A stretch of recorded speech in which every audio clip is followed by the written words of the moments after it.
कल बाहर निकला असेंबली से पहले दिन, तो प्रेस वालों ने मुझे कहा कि आसाम के मुख्यमंत्री ने राहुल गांधी की तुलना जो है औरंगजेब से किया है। आपका क्या बोलना है? देखिए, मैं क्या जानूं कि औरंगजेब क्या थे, कैसे थे? जो हिस्टोरियन बोलेंगे वही तो मैं जानता हूं। मेरे पास Satish Chandra ji, Audrey Truschke, doctor Rajiv Dixit, doctor Ram Puniyani, Awadh Ojha, Meena Bhargava, ऐसे बहुत सारे हिस्टोरियन के बयान मैंने सुना है। और जिन्होंने ये सब बातें किया, औरंगजेब के बारे में बड़ी तारीफें की हैं, उन पर आज तक कोई बैन नहीं लगा। उनकी उनकी उसकी बुक को भी बैन नहीं किया गया, उन पर कोई केस भी आज तक फाइल नहीं हुआ। मैंने उसी बात को दोहरा दिया। मैं जिंदगी में कभी सोच भी नहीं सकता हूँ कि मैं छत्रपति शिवाजी महाराज हों, या छत्रपति संभाजी महाराज हों, या डॉक्टर भीमराव अम्बेडकर हों, या महात्मा ज्योतिबा फुले हों, या राजश्री साहू महाराज हों, इन ऐसे लोगों के खिलाफ अपमानित बात मत करूं। लेकिन मैं जानता हूं प्रशांत कोरटकर एक हैं, राहुल शोलापुरकर हैं, इन्होंने क्या क्या स्टेटमेंट दिया आप देख लीजिए, किस तरह का दिया, उनको सिक्योरिटी मिली हुई है। तो मेरे स्टेटमेंट में इतना बड़ा बवाल क्यों?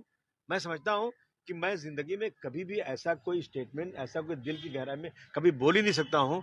इन महाराज के जो लोगों ने इस महाराष्ट्र में इतने बड़े बड़े काम किए, सारे धर्म के साथ, सारे इंसान के साथ बराबरी किए, इनके खिलाफ मैं बोलूं, मेरी हैसियत बोलने की कभी सोच भी नहीं सकता मैं। लेकिन अगर इसके बाद भी अगर किसी को ऐसा लगता है कि मैंने इस तरह की बातें बोली हैं और जिससे किसी को आहत हो रहा है, तो मैं अपने स्टेटमेंट को वापस लेता हूं। लेकिन मैं जानबूझकर, मैंने कोई नहीं, जब प्रेस वाले आगे सवाल 10 करते हैं उसमें बातें निकल जाती हैं। लेकिन मेरे स्टेटमेंट में इन जो है हिस्टोरिकल के स्टेटमेंट के ऊपर मैंने जो तारीफ किया है, लेकिन मैंने एक लफ्ज भी किसी महापुरुष के खिलाफ, संभाजी महाराज के खिलाफ या छत्रपति शिवाजी महाराज के खिलाफ कहीं नहीं बोला है। मैं बोल भी नहीं सकता हूँ। और बहुत असेंबली में बहुत सारे काम है, बजट सेशन चल रहा है, और इस इशू पर असेंबली रोकना मैं समझता हूँ कि महाराष्ट्र की जनता के साथ नाइंसाफी होगी। इसलिए मैं अपने पूरे स्टेटमेंट को वापस लेता हूं और मैं चाहता हूं आज के बाद से ये बात खत्म हो जाए। आदित्य ठाकरे को आपके ऊपर एफआईआर हुई है सर?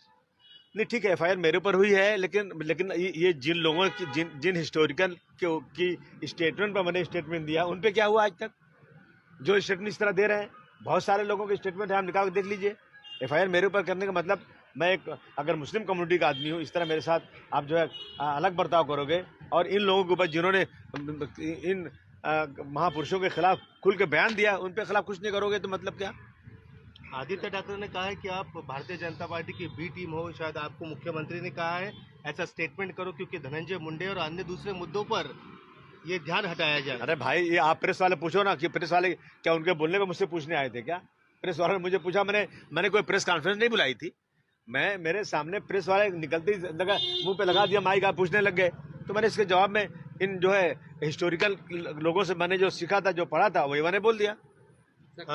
कल एफआईआर में ये बोला गया कि आपके लिए इंडिया में कोई जगह नहीं है। शिवसेना के जो एमपी हैं उन्होंने इस पर आपका क्या कहना है? नहीं, वो तो सारे मुसलमानों को भगा देना चाहते हैं।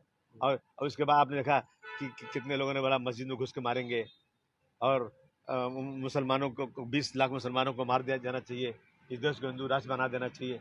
तो ये सारे स्टेटमेंट बहुत अच्छे हैं, इन पर कोई कार्रवाई नहीं होगी। और मैंने कोई हिस्टोरियन के स्टेटमेंट को दोहरा दिया तो मेरे पे इतनी बड़ी कार्रवाई होगी, मतलब क्या है इसका? आज शिवसेना बीजेपी के विधायक जब प्रोटेस्ट कर रहे थे, वो कह रहे थे कि आपने कहा कि औरंगजेब सबसे अच्छा राजा थे, तो वो ये सवाल ये भी पूछ रहे कि दारा शिकोह को किसने मारा, शाह शुजा को किसने मारा, गुरु तेग बहादुर को किसने मारा, ये उनको क्यों नहीं दिख रहा है? देखिए, मुझे सब दिख रहा है। सत्ता, ये जो है ना, ये राजकाज में धर्म को मत लाइए।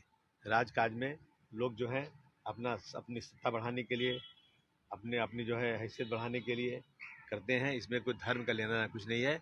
ऐसा